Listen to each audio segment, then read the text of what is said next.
เสิร์ติมาชีกระทองพองกัดมวยนายเม็ดพองอ่อนหงอยู่สึกหึงมืดกือมาเตอมีป้าจอมตังหักดีกัน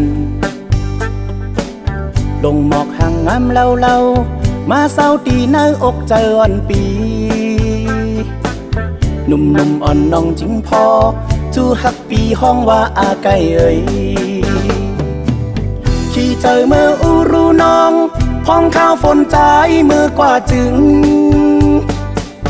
ความมันเจอไว้จูตีกันนั้นนั่งสุมรับเกาอย่าหยุดโยอย่าเปลืมหน้า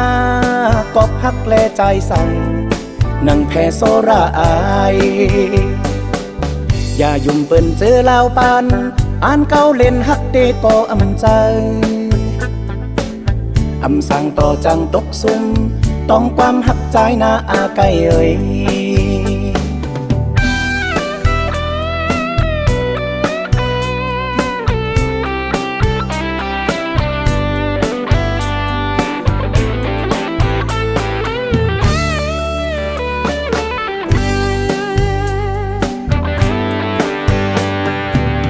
สุ่มใส่ติมาชีกระทองพองกัดมวยนายเม็ดพองอ่อนหงอยู่สึกหึงมืดกือมาเตอมีป้าจอมตังหักดีกันลงหมอกห่างงามเล่ามาเศร้าตีเนื้ออกใจอ่อนปีหนุ่มอ่อนน้องจิงพอจูหักปีห้องว่าอาไก่เอ่ยขี่เจอเมื่ออูรูน้องพองข้าวฝนใจเมื่อกว่าจึงความมันเจอไว้จูตีกันนั้นนั่งสุมรับเกาอย่าหยุดโยอย่าเปลืมหน้ากอบหักแลใจสั่งนั่งแพ้โซราอายอย่ายุ่งเปิ้นเจอลาวปานอ่านเก้าเล่นฮักเดก็อำใจอำสั่งต่อจังตกซุ่ม